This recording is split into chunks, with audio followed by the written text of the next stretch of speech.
Men araptıran bir Kırgız-Türk mamelesinde bir жаңы bir barak çaşılıp atatta.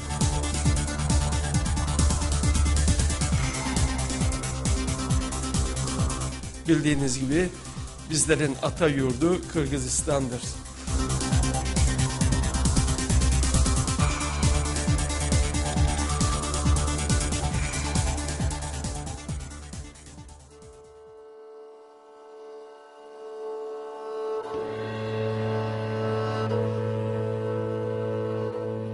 Байыр кымын, те байыртан жашаган, түбү бирге түрк атадан тараган. Нечен кылым дүңгүрөтүп ааламды, адам заттын намысына жараган. Tarihimiz çok eski, uzun zamanlardan gelir hayatımız. Atamız bir, Türk atadan dünyaya dağılmışız. Asırlardır dünyayı yönettik, sesimizi dinlettik. İnsanlığın ar namus ve hizmeti için yaratılmışız.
Kırgızlar ile Anadolu Türklerinin ataları, bütün Türklerin ortak atalarıdır. Kingan, Ordos, Gobi, Sayan Altay, Tanrı Dağları, Türklerin en eski devirlerdeki tarihinin beşiği olarak bilinmektedir. Tuman Tengrikut'un oğlu Bahtuh Tengrikut, M.Ö. 3. yüzyılın sonlarında İç Asya'da büyük bir devleti, Hun Devleti'ni kurmuştur. Türkiye'de Metehan olarak da bilinen Bahtuh Tengrikut, M.Ö. 201'de Kırgız Devleti'ni işgal etmiştir. Bu bilgi, Çin tarihçisi Sima Tsia'nın Shi Tsi Tarihler Toplamı kitabında zikredilmiştir. O devirden itibaren Hun tarihi ile Kırgız tarihi kuvvetli bir çınarın dalları gibi beraber anlatıla gelmiştir.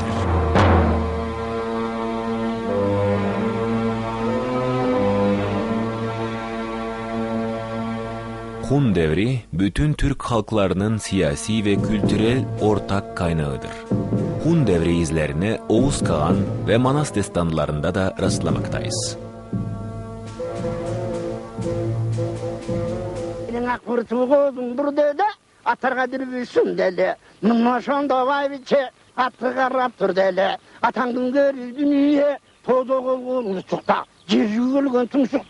Yengir'in oyunda, Karadeniz boyunda, oralarımız çankıran.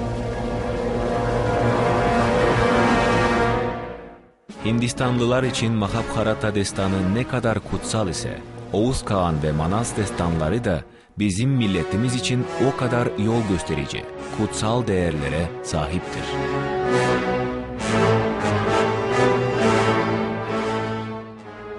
Eski Çin kaynaklarında milattan önce 201. yıldan adı tarihine geçen Kırgız etnoniminin kökeni hakkında çok farklı çözümlemeler ve halk efsaneleri mevcuttur.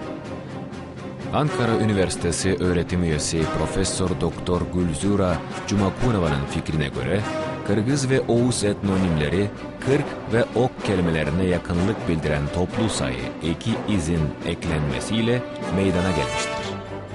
Yalkı ıs, iki ıs, 300, 400 kalıplarıyla kurulmuş olan Kırgız, 40 akraba boy birliği, Oğuz, oklar birliği, akraba boylar birliği olarak çözümlenmektedir.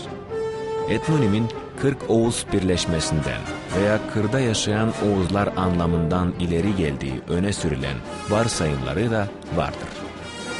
Kırgız halk şeceresinde de Oğuz Kağan'ın ismi Kırgız Hanı ve kahramanı Manas Bahadır'ın ecdatları arasında geçer.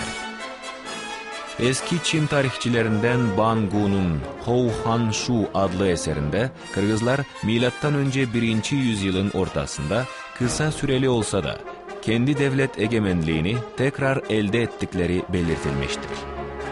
O zamanlar Kırgızlar Tanrı Dağları'nın doğusunda Boro-Horo Dağları'nda, şimdiki Manas Irmağı bölgesinde yaşıyorlardı.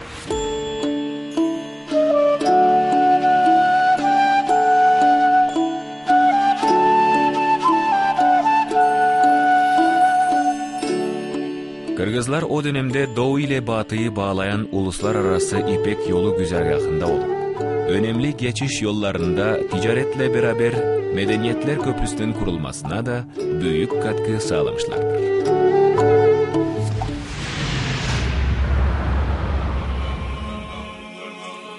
Köhne tarihimizin izlerini Orhun, Kırgıznor, Yenisey ve Altay topraklarından da sürmekteyiz.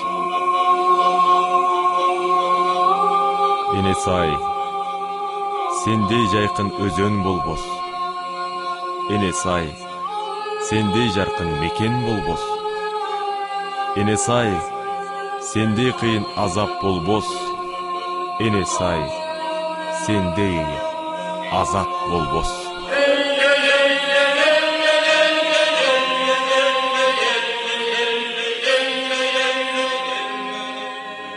Eski Kırgız ile Oğuzların en sıkı ilişkileri Büyük Türk Kağanlığı dönemine ait eserlerde etkin bir şekilde yansıtılmıştır.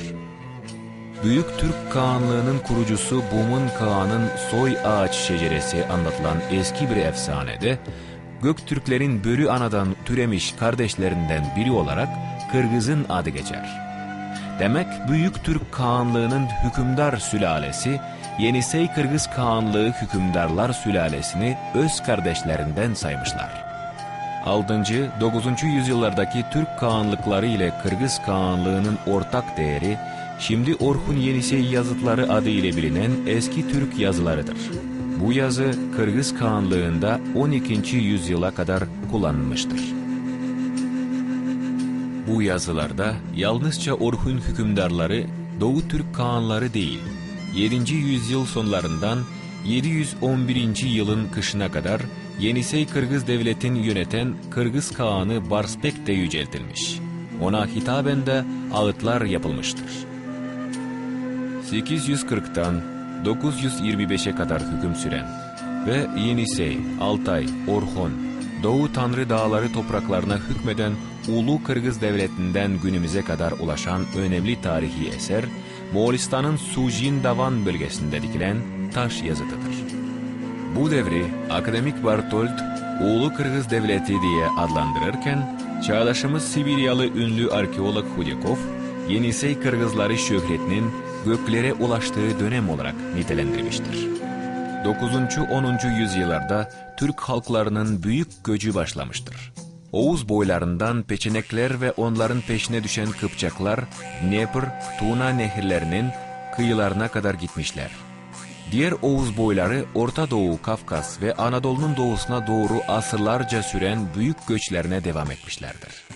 Yenisey Kırgızlarının bazı boyları kendi yurtlarında kalırken diğerleri Ordos, Kırgıznor, Lopnor, Tarbagatay ve Tanrı Dağı bölgelerine giderek oralarda yerleşmişlerdir.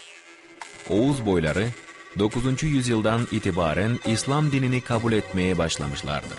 Karahanlı Devleti döneminde Kırgızların batı boyları da İslam dinine geçmiştir. 11. yüzyılda Bizans İmparatorluğu ve Orta Doğu'yu sel gibi kaplayan Selçuklular Anadolu'nun hakimiyetini ele geçirdiler. 14. yüzyılın 20-30'lu yıllarında Selçukluların Anadolu'daki askeri zaferlerini sağlayan Türk kuvvetleri arasında Kırgızların da olduğu bazı halk hikayelerinde anlatılmaktadır. İznik'teki Kırgız askerleri türbesi Anadolu fethindeki kardeşliğin günümüze kadar korunan güzel hatırasıdır.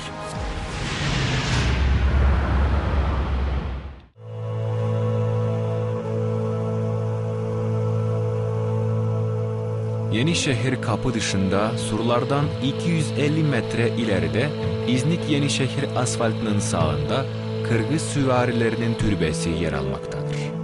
Türbe, İznik'in Türkler tarafından fethi sırasında kahramanlık gösteren Kırgız Türklerinin anısına Orhan Gazi tarafından 1331 tarihinde inşa ettirilmiştir.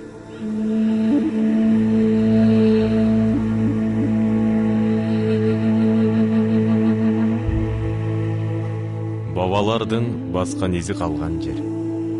Ушул жерде жан беришкен эченер. Кыргыз Түркел кыйын кезде бириккен, тарыхы бир, улуу элдер кеменгер.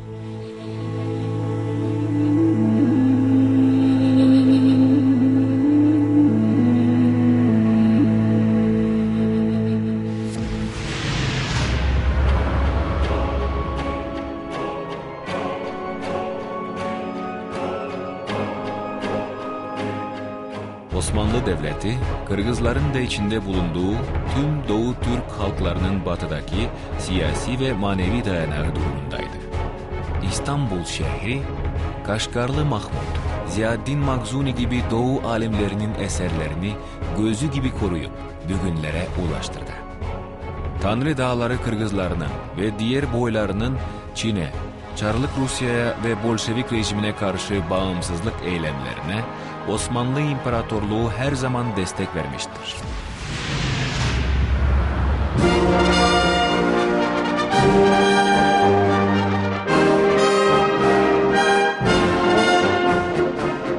Kırgız ve diğer Sovyet Türk halkları 1920'li yıllarda Arap alfabesinden Latin alfabesine geçtiğinde Türkiye'de de Latin alfabesine geçilmiştir. Büyük Önder Atatürk'ün liderliğindeki hükümet bu adımı Türkler arasındaki tarihi birliği korumak, çağdaşlaşmak adına atmıştır. Fakat Stalin rejimi milletimizi Türkiye'den uzaklaştırmak niyetiyle 1940'ta Sovyet Türklerinin tamamını Kiril alfabesine geçirmiştir. Kırgız aydınlarının çoğu da Pan-Türkist damgası vurularak idam edilmiştir. 20. yüzyılın 80'li yıllarında Sovyet işgaline uğrayan Afganistan'ın Pamir bölgesinden Pakistan'a göç etmek zorunda kalan Kırgızlara Türkiye Devleti'nin kardeşlik yardım elini uzatması, Kırgız tarihinde altın harflerde yazılacak olay oldu. Rahman Kulhan başkanlığında Van'ın Erçiş ilçesine yerleştirilen Kırgızlar, o günden günümüze kadar mesut ve sakin hayatlarını orada sürdürmektedir.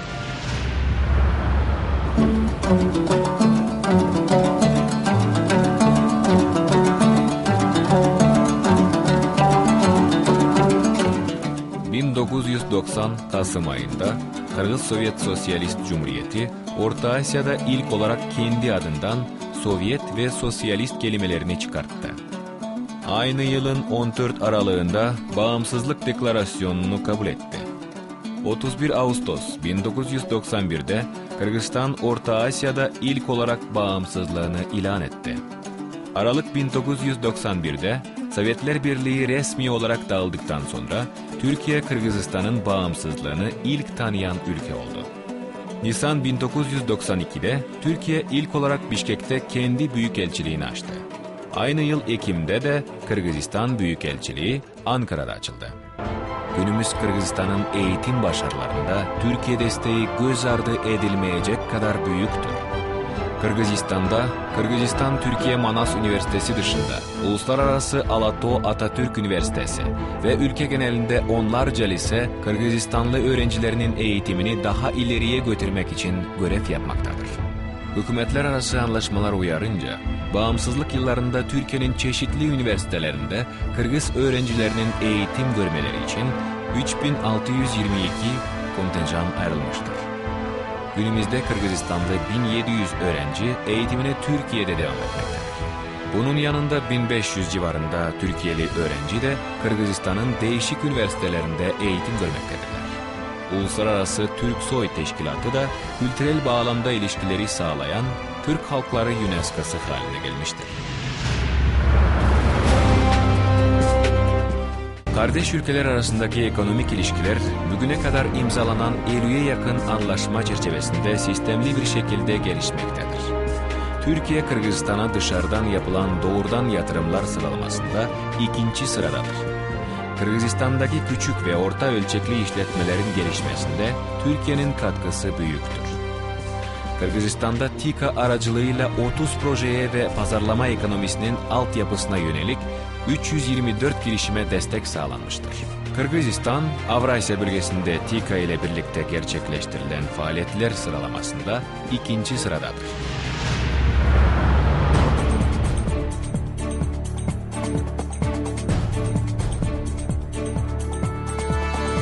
Günümüzde Kırgızistan'da Türkiye'den gelen birçok iş adamları yatırım yapmaktadırlar. Türkiye, İstanbul'da Dostluk Kültür Derneği kurulmuştur. Bu dernek, Kırgız-Türk şenliklerini en güzel şekilde organize etmektedir ve iki milletin kardeşliğini pekiştirmede önemli yeri olacaktır. Çağdaş Kırgız-Türk ilişkilerinin sistemli ve giderek güçlenerek geliştiğini, iki ülke ilişkilerinin giderek tüm alanlarını kapsadığını, 3-5 Mayıs 2013'te Türkiye'nin Bursa şehrinde düzenlenmekte olan 1. Uluslararası Geçmişten Günümüze Kırgız-Türk İlişkileri Sempozyumu bir kez daha kanıtlamaktadır. Bu sempozyumda sunulacak bildirilerinin içeriği de 21. yüzyılda Türkiye-Kırgızistan ilişkilerinin kadimden gelen ilişkilerinin bilimsel yönden de arttırılacağının güvencesidir. Atatürk'ün kurduğu Türkiye ile Cengiz Aytmatov'un duasını almış bağımsız Kırgızistan, gelecek için seçtikleri demokratik yollarla ebediyen el ele yürüyeceklerdir. Türkiye ile Kırgızistan arasında her düzeyde yürütülmekte olan başarılı ilişkiler, tüm Türk halklarının birbirleriyle dostluk ve kardeşlik ilişkilerini güçlenmesine örnek olacağına, kuvvetli Türk dünyası tesisine vesile olacağına yürekten inanıyoruz.